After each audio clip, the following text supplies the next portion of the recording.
అనుబంధ విభాగాలకు సంబంధించి అందరం కలిసి పనిచేద్దాం. మనమంతా కలిసి పార్టీని బలోపేతం చేయడంపై దృష్టి పెడదాం. నేను అందరితో సమన్వయం చేసుకుంటూ ముందుకు వెళ్తున్నాను. మన అనుబంధ విభాగాలు 30 ఉన్నాయి.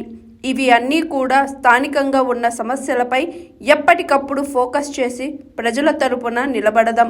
మన కార్యక్రమాలని కూడా ఎప్పటికప్పుడు మీడియాలో, సోషల్ మీడియాలో ప్రమోట్ చేసుకొని విస్తృతంగా ప్రజల్లోకి తీసుకెళ్దాం. నెలకు ఒక కార్యక్రమం ఉండేలా ప్లాన్ చేసుకోవాలని చెప్పి వైఎస్ఆర్సీపీ ప్రధాన కార్యదర్శి, అనుబంధ విభాగాల అధ్యక్షులు ఆలూరు సాంబశివరెడ్డి అన్నారు.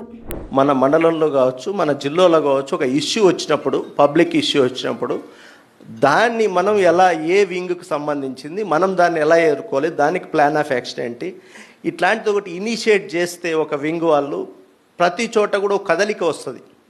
సో ఈ రకంగా దయచేసి నెలలో ఒక ప్రోగ్రాం చేయాలి, ఏదర్ జిల్లా లెవెల్ ఆర్ స్టేట్ లెవెల్ అనేది దయచేసి మీరు కార్యాచరణ చేసుకొని అది ముందే ఒకసారి పార్టీతో డిస్కస్ చేసి, అంటే మీరు మెసేజ్ పెడితే నేను సజ్జల గారితో మాట్లాడి మళ్ళీ చెప్తాను. మీ కన్వీనియంట్ డేట్ ఎప్పుడైనా పెట్టుకోండి. నేను మళ్ళీ చెప్తున్నా, 26 జిల్లాల్లో ప్రతి జిల్లాకు సంబంధించి అనుబంధ విభాగాల అధ్యక్షులు, ఇంకా కొన్ని జిల్లాల్లో అధ్యక్షులు కూడా పెండింగ్లు ఉన్నాయి. మనము రేపు కార్యక్రమాలు ఏవి మొదలు పెట్టాలన్నా first of all committees full ప్లెడ్జ్డ్గా చేసుకోవాలి. ఈ కమిటీస్లో కూడా ఒక టార్గెట్ లైన్స్ పెట్టుకొని ఈ మంత్ ఎండింగ్కి let us make a target, let us have a target.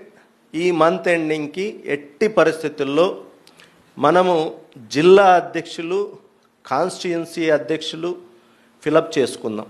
ఎక్కువ టార్గెట్స్ ఏం పెట్టుకోవట్లేదు మనం.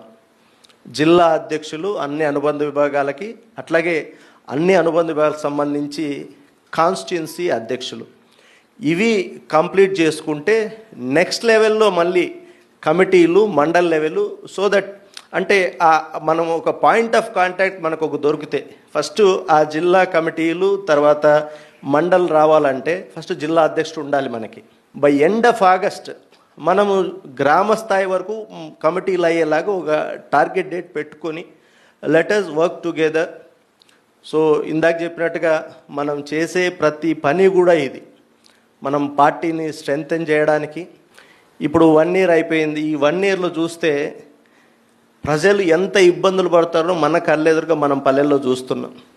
ఈరోజు వాళ్ళని ప్రతి ఒక్కరు కూడా బాధపడే పరిస్థితిని మనం చూస్తున్నాం.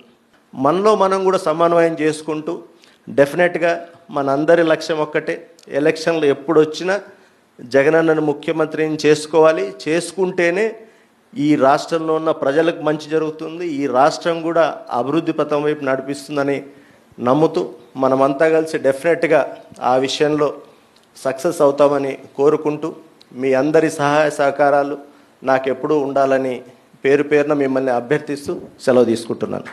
జై జగన్.